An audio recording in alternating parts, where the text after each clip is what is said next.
আজিৰ যুগত mobile phone ব্যৱহাৰ নকৰা মানুহৰ সংখ্যা নিচেই কম।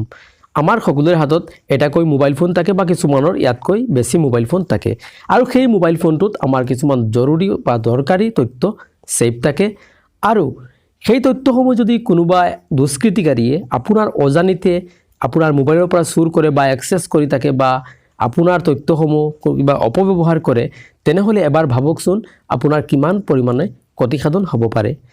হেল্ল' ফ্ৰেণ্ডছ, আজিৰ এই ভিডিঅ'ত মই আপোনালোকক কেইটামান টিপছ দিম যাৰ দ্বাৰা আপুনি চিনাক্ত কৰিব পাৰিব আপোনাৰ হাতত থকা ফোনটো কোনোবাই হেক কৰিছে নেকি আৰু যদি হেক কৰিছে আপুনি ইয়াৰ পৰা কেনেকৈ ৰিকভাৰী কৰিব সেই বিষয়ে আলোচনা কৰিম। সো ভিডিঅ'টো আপোনালোকে অকণো স্কিপ নকৰি শেষলৈকে চাই থাকিব আৰু যদি তথ্যকেইটা ভাল লাগে বেলেগৰ লগত শ্বেয়াৰ কৰিব আৰু যদি আমাৰ চেনেলত প্ৰথমবাৰ আহিছে তেনেহলে আমাৰ চেনেলটো প্লিজ সাবস্ক্ৰাইব কৰি ল'ব। এতিয়া আহক ভিডিঅ'ৰ মাজলৈ। আপুনি কাৰোবাক ফোন কৰিলে বা আপোনাৰ মোবাইলত যদি ফোন আহে আৰু আহাৰ পিছত যদি এটা বিপ শব্দ হয় তেনেহলে আপুনি গম পাব যে আপোনাৰ মোবাইল ফোনটো হেক হৈ গৈছে। আৰু আনটো লক্ষণ হৈছে আপোনাৰ মোবাইলৰ ডায়াল পেডৰ ৰং যদি সলনি হৈ যায় তেনেহলে আপুনি গম পাব লাগিব যে আপোনাৰ মোবাইল ফোনটো হেক হৈ গৈছে আৰু ইয়াৰ বাবে আপুনি আপোনাৰ হাতত থকা মোবাইল ফোনটো আৰু বেলেগত যেটা সেম মোবাইল লৈ পেলাই আপুনি কম্পেয়াৰ কৰি চাব পাৰিব যে সেইজনৰ মোবাইলত আপুনি চাব পাৰিব যে ডায়াল পেডৰ ৰংটো সেউজীয়া আৰু আপুনি যেটো ব্যৱহাৰ কৰি আছে অৰ্থাৎ হেক হৈ গৈছে সেইটো ডায়াল পেডৰ ৰংটো ৰঙা হৈ যাব।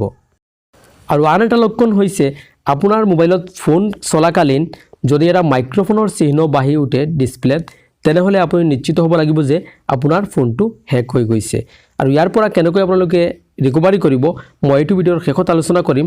সো ভিডিঅ'টো স্কিপ নকৰি শেষলৈকে চাই থাকক। আৰু আন এটা লক্ষণ হৈছে আপোনাৰ মোবাইলৰ চাৰ্জ যদি 100% বা 80% আছে আৰু হঠাৎ কমি আহি ইয়াৰ 30% বা 20% বা লো হৈ গৈছে তেনেহলে আপুনি নিশ্চিত হৈ যাওক যে আপোনাৰ মোবাইল ফোনটো হেক হৈ গৈছে।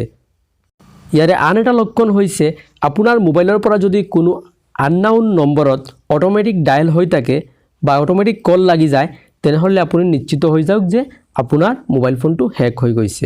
ইয়াৰে আন এটা লক্ষণ হৈছে আপোনাৰ মোবাইলটো যদি অটোমেটিক সুইচ অফ হৈ আকৌ অন হৈ যায় আপুনি নিশ্চিত হৈ যাব যে আপোনাৰ মোবাইল ফোনটো হেক হৈ গৈছে। ইয়াৰে যিকোনো এটা লক্ষণ যদি আপোনাৰ মোবাইলত দেখা পায় তেনেহলে আপুনি পলম নকৰি আপোনাৰ মোবাইলৰ সেটিংছত ক্লিক কৰিব।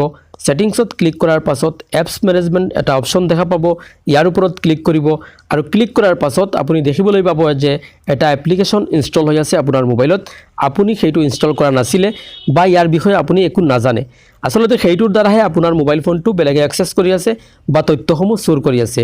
তো ইয়াৰ পৰা পৰিত্ৰাণ পাবলৈ হলে আপুনি আপোনাৰ মোবাইল ফোনটো হাৰ্ড ৰিসেট কৰি ল'ব আৰু যদি হাৰ্ড ৰিসেট কেনেকৈ কৰে আপুনি নাজানে তেনেহলে আপোনাৰ ওচৰত থকা কাস্টমাৰ সাৰ্ভিস পইণ্টত গৈ আপোনাৰ মোবাইলটো হাৰ্ড ৰিসেট কৰি ল'ব আৰু এনেকুৱা কৰাৰ পাছত আপোনাৰ মোবাইল কোনেও এক্সেছ কৰিব নোৱাৰিব আৰু আপুনি হেকাৰ্ছৰ পৰা এনেকৈ হাত সাৰিব পাৰিব।